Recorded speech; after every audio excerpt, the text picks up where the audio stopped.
வருவோம். பட்டிக்கொள்ளும் பெருஞ்சாலை ஒன்று தேவை. ஆனா இத பண்ணவன் யாரா இருந்தாலும் அவன் என் தம்பி. பராசக்தி நடிகர் சிவகார்த்திகேயன் நடிச்சு வெளிவந்திருக்கிற பராசக்தி திரைப்படத்துல சிவகார்த்திகேயன் மற்றும் அதர்வா கதாபாத்திரங்கள் மூலமா நாம பாக்குறது வெறும் போராட்டத்தை மட்டும் இல்ல, நம்ம தாத்தாக்கள் பாட்டிமார்கள் தங்களோட மொழிக்காக எவ்வளவு தூரம் துணிஞ்சு நின்னாங்கிறது தான். பொள்ளாச்சி சம்பவம் நமக்கு சொல்லி கொடுக்கிற பாடம் என்னன்னா, ஒரு இனம் அழியணும்னா முதல்ல அதோட மொழியை அழிச்சா போதும்னு நினைக்கிறவங்களுக்கு முன்னாடி உயிரை கொடுத்தாவது மொழியை காப்போம்னு நின்ன அந்த துணிச்சல் தான். இதை இன்னைக்கு இருக்கிற தலைமுறை மனசுல பதிய வச்சுக்கணும். சமீபத்தில் வெளியாகி இருக்கிற சிவகார்த்திகேயன் நடிச்ச பராசக்தி படத்துல இருக்கிற வசனங்கள் ரொம்ப வைரல் ஆகிட்டு இருக்கு. ஆனா அது வெறும் சினிமா வசனங்கள் மட்டும் இல்ல, அதுக்கு பின்னாடி நம்ம தமிழ் மண்ணோட ரத்தமும் கண்ணீரும் கலந்த ஒரு பெரிய வரலாறே இருக்கு. சரியா 1965 வருஷம் ஜனவரி மாசம் 26ஆம் தேதி இந்தியா முழுக்க குடியரசு தினத்தை கொண்டாடிட்டு இருந்தாங்க. ஆனா அதே நாள்ல மத்திய அரசு ஒரு குண்டை தூக்கி போடுது. அது என்னன்னா, இனிமே ஹிந்தி மட்டும்தான் இந்த நாட்டோட ஒரே ஆட்சி மொழி அப்படிங்கிறது தான். இதை கேட்டதும் தமிழ்நாடே கொதிச்சு போச்சு. மாணவர்கள் எல்லாம் ரோட்ல இறங்கி போராட ஆரம்பிச்சாங்க. இன்றைய தலைமுறையினருக்கு இந்தி திணிப்புக்கு எதிரான போராட்டம் குறித்த அறிமுகத்தையும் புரிதலையும் கொடுத்துள்ளது பராசக்தி திரைப்படம். மொழியை காக்க உயிரையும் பொருட்படுத்தாமல் போராட்ட களத்தில் குதித்த மாணவர்களின் வரலாற்றை பலரும் தேடத் தொடங்கி உள்ளனர். அப்படி படத்தில் இடம்பெற்ற முக்கிய காட்சிகளின் வரலாற்று உண்மைகளை ஒவ்வொன்றாக பார்க்கலாம். முதலாவதாக, கட்சி அலுவலகம் ஒன்று தாக்கப்படுவது போல படத்தில் காட்சிகள் இடம்பெற்றிருக்கும். இதுபோன்ற சம்பவம் உண்மையிலேயே மதுரையில் நடைபெற்றது. இந்தி திணிப்புக்கு எதிராக 1965ஆம் ஆண்டு ஜனவரி 25ஆம் தேதி துக்க தினமாக அறிவித்த மாணவர்கள் தமிழ்நாடு முழுக்க பேரணி சென்றனர். அப்போது மதுரையில் ராஜாஜி பூங்காவை நோக்கி பேரணியாக தியாகராசர் கல்லூரி மாணவர்கள் அங்கு அரசியலமைப்பு நகல்களை எரித்தனர். இந்த போராட்டத்திற்கு தலைமை தாங்கிய நா. காமராசன், காளிமுத்து ஆகியோர் கைது செய்யப்பட்டதை கண்டித்து அங்கிருந்து பேரணியாக மாசி வீதிகளில் மாணவர்கள் சென்றனர். அவ்வழியாக ஜீப்பில் வந்த காங்கிரஸ் நிர்வாகிகள் மாணவர்களை கண்டித்ததால் இருதரப்புக்கு வாக்குவாதம் ஏற்பட்டு மோதல் வெடித்தது. வாகனத்தை நோக்கி மாணவர்கள் கற்களை வீசியதால் காங்கிரஸ் நிர்வாகிகள் அங்கிருந்து தப்பி கட்சியின் மாவட்ட அலுவலகத்திற்கு சென்று பதுங்கினர். தொடர்ந்து மாணவர்கள் காங்கிரஸ் அலுவலகம் முன் நின்று இந்தி திணிப்புக்கு எதிராக முழக்கங்களை எழுப்பினர். அப்போது சில கட்சி நிர்வாகிகள் மாணவர்களை தாக்கியதாக கூறப்படுகிறது. இதனால் ஆத்திரமடைந்த மாணவர்கள் அலுவலகம் மீது தாக்குதல் நடத்தியதுடன் காங்கிரஸ் கொடியை இறக்கிவிட்டு கருப்பு கொடியை ஏற்றினர். இதையடுத்து மாணவர்கள் மீது போலீசார் தடியடி நடத்தியதால் மாணவர்கள் அங்கிருந்து சிதறி ஓடினர். போகும் வழியெங்கும் தென்பட்ட இந்தி பலகைகளை உடைத்துக் கொண்டே மாணவர்கள் சென்றதால் அங்கு பதற்றம் நிலவியது. இதையடுத்து மதுரையில் 7 நாட்களுக்கு பொதுக்கூட்டங்கள், ஊர்வலங்கள் நடத்த தடை விதிக்கப்பட்டது. இந்த கலவரத்தில் சில மாணவர்கள் காயமடைந்த நிலையில் 2 மாணவர்கள் கொல்லப்பட்டதாக தமிழ்நாடு முழுவதும் தகவல்கள் பரவின. இந்தி திணிப்புக்கு எதிரான போராட்டம் வேகம் எடுத்ததற்கு மதுரை வன்முறை சம்பவம் முக்கிய காரணம் என வரலாற்று ஆசிரியர்கள் தெரிவிக்கிறார்கள். தமிழ்நாட்டுல இந்த மொழி போராட்டம் அப்படிங்கிறது நேத்து இன்னைக்கு ஆரம்பிச்சது கிடையாது. இது ஆண்டாண்டு காலமா நம்ம ரத்தத்துல ஊறி போன ஒரு விஷயம். ஆனா அன்னைக்கு இருந்த போராட்டத்துக்கும் இன்னைக்கு நடக்கிறதுக்கும் ஒரு சின்ன வித்தியாசம் இருக்கு. அன்னைக்கு ஏன் கூட்டம் அலைமோதுச்சு? 1960களில் ஹிந்தி திணிப்பு அப்படிங்கிறது ரொம்பவே நேரடியா இருந்துச்சு. உங்க மொழிக்கு மேல வேறொரு மொழியை ஏத்துக்கோ அப்படின்னு சொன்னப்போ அது தமிழர்களுடைய தன்மான பிரச்சனையா மாறுச்சு. அதனாலதான் மக்கள், மாணவர்கள்னு எல்லாருமே எந்த ஒரு சுயநலமும் இல்லாம என் மொழி அழிஞ்சா என் அடையாளமே அழிஞ்சிடும்னு வீதிக்கு வந்து போராடினாங்க. அன்னைக்கு இருந்த தீவிரத்திற்கு காரணம் அந்த மொழிக்காக உயிரையே கொடுக்க துணிஞ்ச அந்த தூய்மையான மொழி பற்று மட்டும்தான். போராட்டத்தை வழிநடத்திய மாணவர் தலைவர் ஒருவர் கொல்லப்பட்டதாக படத்தில் காட்சிகள் வருகின்றன.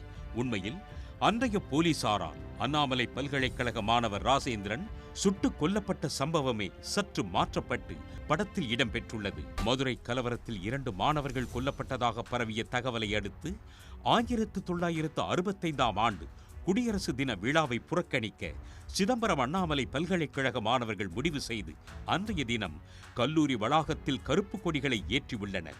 மேலும் இந்த சம்பவத்தை கண்டித்து ஒரு மாணவர் குழுவும், போலீசாரையும் அரசையும் கண்டித்து மற்றொரு குழுவும் சிதம்பரம் நகரில் தனித்தனியாக பேரணி சென்றுள்ளனர். அதில் ஒரு குழுவினர் ரயில்வே கிராசிங் அருகே வரும்போது தடுத்து நிறுத்திய போலீசார் அனுமதி இல்லை என தெரிவித்துள்ளனர். மற்றொரு குழுவினரும் அதே இடத்திற்கு வரும்போதும் போலீசார் அனுமதி மறுத்துள்ளனர். மேலும் குடியரசு தினத்தில் பேரணி நடத்த வேண்டாம் என்றும் மறுநாள் பேரணி நடத்துமாறும் போலீசார் அறிவுறுத்தியுள்ளனர். இதனால் கலைந்து சென்ற மாணவர்கள் ஜனவரி 27ஆம் தேதி ஒன்றாக இணைந்து பேரணி சென்றபோது மீண்டும் தடுத்த போலீசார் 144 தடை உத்தரவு பிறப்பித்துள்ளதாக தெரிவித்தனர். இதனால் மாணவர்கள் அனைவரும் மறியல் போராட்டத்தில் ஈடுபட்டனர். பல்கலைக்கழக விடுதியில் இருந்த மாணவர்களும் அவர்களுடன் வந்து இணைந்து இந்தி திணிப்புக்கு எதிராக முழக்கமிட்டனர். அப்போது காவலர் ஒருவர் மாணவரை கன்னத்தில் அறைந்ததாக கூறப்படுகிறது. இதனால் இருதரப்புக்கும் வாக்குவாதம் ஏற்பட்ட நிலையில் திடீரென போலீசார் மாணவர்கள் மீது தடியடி நடத்த தொடங்கியுள்ளனர். இதனால் சிதறி ஓடிய மாணவர்கள் கைகளில் கிடைத்தவற்றை கொண்டு போலீசார் மீது தாக்கினர். 1 மணி நேரத்திற்கு மேலாக மோதல் நீடித்த நிலையில் போலீசார் துப்பாக்கி சூடு நடத்தினர். இதில் படுகாயமடைந்த 3 மாணவர்களில் உயிருக்கு போராடிய சிவகங்கையை சேர்ந்த ராசேந்திரன் என்ற 1ஆம் ஆண்டு மாணவரை அங்கிருந்தவர்கள் மருத்துவமனைக்கு அழைத்துச் செல்ல உதவுமாறு போலீசாரிடம் கெஞ்சியதாக கூறப்படுகிறது. ஆனால் அனுமதி மறுக்கப்பட்ட நிலையில் ராசேந்திரன் சம்பவ இடத்திலேயே உயிரிழந்தார். இந்த சம்பவத்திற்கு பிறகு மாணவர்களின் போராட்டம் அடுத்த கட்டத்தை நோக்கி சென்றது. கலைஞர் முதலமைச்சரான பின்பு மாணவர் ராசேந்திரனுக்கு அண்ணா பல்கலைக்கழக வளாகத்தில் சிலை ஒன்று நிறுவப்பட்டது.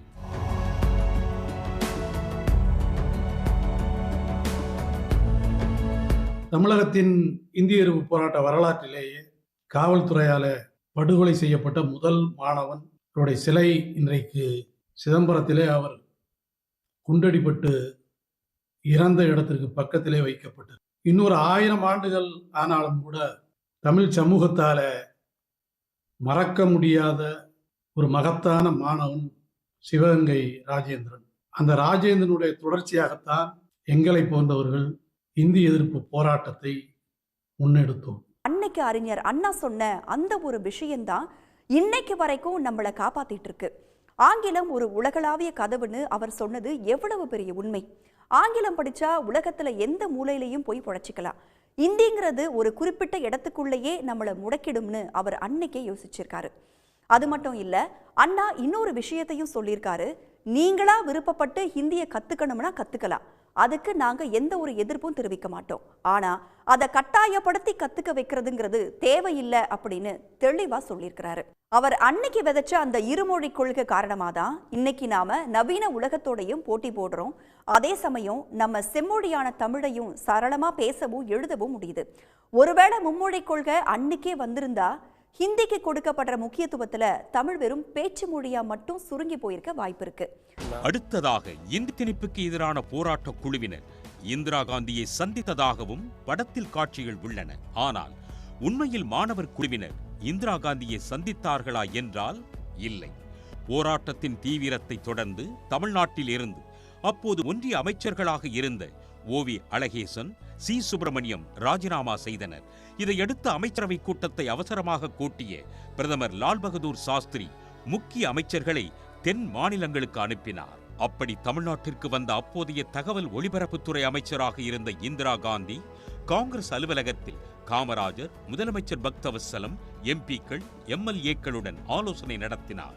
அதில் பலரும் இந்தி குறித்த நேருவின் வாக்குறுதியை நிறைவேற்றுமாறு வலியுறுத்தியதாக கூறப்படுகிறது. இதையடுத்து டெல்லியில் முதலமைச்சர்கள் மாநாடு 1965ஆம் ஆண்டு பிப்ரவரி 14ஆம் தேதி அமைச்சரவை கூட்டமும் நடைபெறுகிறது. இதன் பின்னர் நாட்டு மக்களிடம் பிரதமர் லால் பகதூர் சாஸ்திரி உரையாற்றியதை அடுத்து இந்தி திணிப்புக்கு எதிரான போராட்டம் முடிவுக்கு வந்தது. இந்த போராட்டத்துல மற்ற ஊர்களை விட பொள்ளாச்சி ரொம்ப தீவிரமா இருந்துச்சு. ஏன் தெரியுமா? அங்க இருந்த சாதாரண தொழிலாளர்களும் விவசாயிகளும் தங்களோட தமிழ் மொழிக்காக அன்னைக்கு வீதிக்கு வந்தாங்க. பிப்ரவரி 11, 12ஆம் தேதிகள் பொள்ளாச்சியே ஒரு போர்க்களமா இருந்துச்சு. அப்ப ஆட்சியில இருந்த காங்கிரஸ் அரசு என்ன பண்ணாங்க தெரியுமா? போராட்டத்தை அடக்க முடியலன்னு சொல்லிட்டு இந்திய வரலாற்றிலேயே இல்லாத அளவுக்கு முதல் முறையா ராணுவத்தை உள்ள இறக்குனாங்க. ராணுவம் பொள்ளாச்சிக்குள்ள நுழையுது. அப்ப முதலமைச்சரா இருந்தவர் காங்கிரஸ் கட்சியை சேர்ந்த பக்தவத்சலம் தான். அந்த பிப்ரவரி மாசம் 12ஆம் தேதியை யாராலுமே மறக்க முடியாது.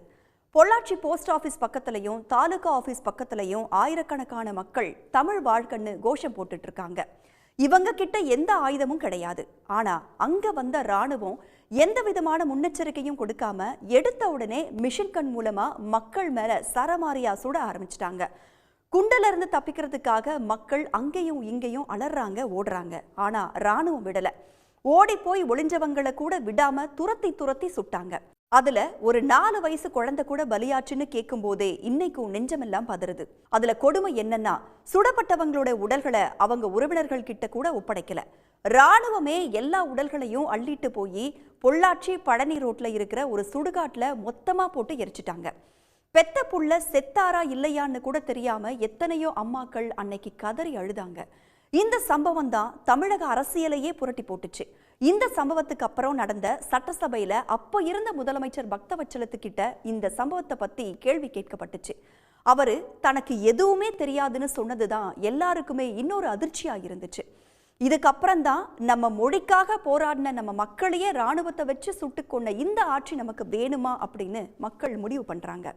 அதுதான் 1967 காங்கிரஸ் கட்சியோட ஆட்சி தமிழ்நாட்டில் அடியோட சாயறதுக்கு காரணமா இருந்துச்சு. இன்னைக்கு வரைக்கும் காங்கிரஸ் மாதிரியான ஒரு தேசிய கட்சி ஆட்சிக்கு வர முடியாம இருக்கிறதுக்கும், பாஜக கால் ஊன்ற முடியாம திணறதுக்கும் அந்த பொள்ளாச்சி சம்பவமும் அங்க சிந்தப்பட்ட ரத்தமும் தான் மிக முக்கியமான காரணம். பராசக்தி படத்தில் பொள்ளாச்சியில் போராட்ட குழுக்கள் மீது சிறப்பு படையினர் நடத்தும் தாக்குதல் காட்சிகள் பார்ப்பவர்களை உறைய வைத்தன. இந்தி திணிப்புக்கு எதிரான மாணவர்களுக்கு ஆதரவாக தங்களது உயிரையும் விட்ட மக்களின் தியாகத்தையும் படம் பேசுகிறது. 1965 பிப்ரவரி 12 பொள்ளாச்சி டவுன் பகுதியில் உள்ள தபால் அலுவலகம் முன்பு எழுதப்பட்டிருந்த இந்தி வாசகம் கருப்பு மையிட்டு அழிக்கப்பட்டது. அப்போது போலீசார் துப்பாக்கிச் சூட்டில் பள்ளி மாணவன் கொல்லப்பட்டதும் போராட்டம் தீவிரமானது. இந்தி பிரச்சார சபை அடித்து நொறுக்கப்பட்டு பற்றி எரிந்தது. இராணுவத்தினர் குவிக்கப்பட்டு கண்மூடித்தனமாக நடந்த துப்பாக்கிச் சூட்டில் 4 வயது பெண் குழந்தை உட்பட பலரையும் கொன்று குவித்ததாக கூறப்படுகிறது.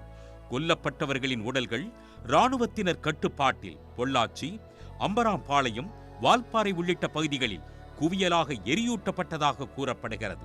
இதனால் உண்மையிலேயே இறந்தவர்களின் எண்ணிக்கை தெரியாமல் போனதாக இறந்தவர்களின் உறவினர்கள் தெரிவிக்கின்றனர். இப்படி பல உயிர்களை இழந்து போராடி பெற்ற உரிமைகளின் தியாக வரலாற்றை பேசுகிறது பராசக்தி திரைப்படம்.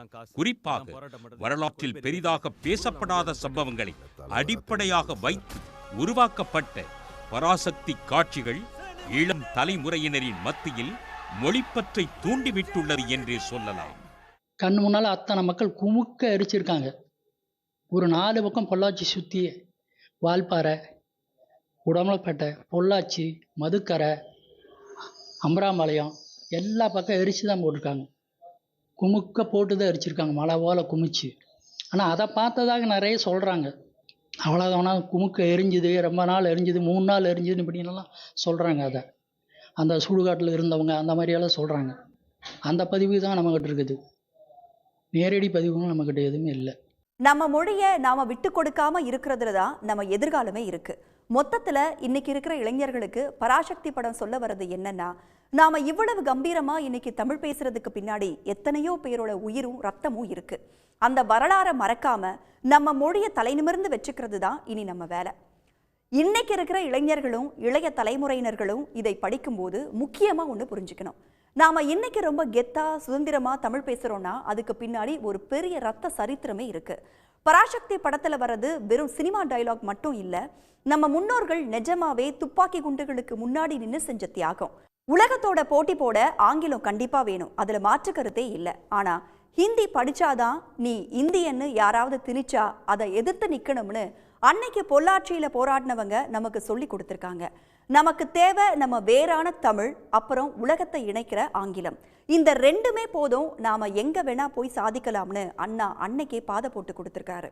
அந்த வரலாற்றை மறக்காம நம்ம மொழியை அடகு வைக்காம இருக்கிறது தான் நாம அந்த தியாகிகளுக்கு செய்யற பெரிய மரியாதையா இருக்கும். உடனுக்குடன் செய்திகளை தெரிந்து கொள்ள சன் நியூஸ் பெல் ஐகானை கிளிக் பண்ணுங்க.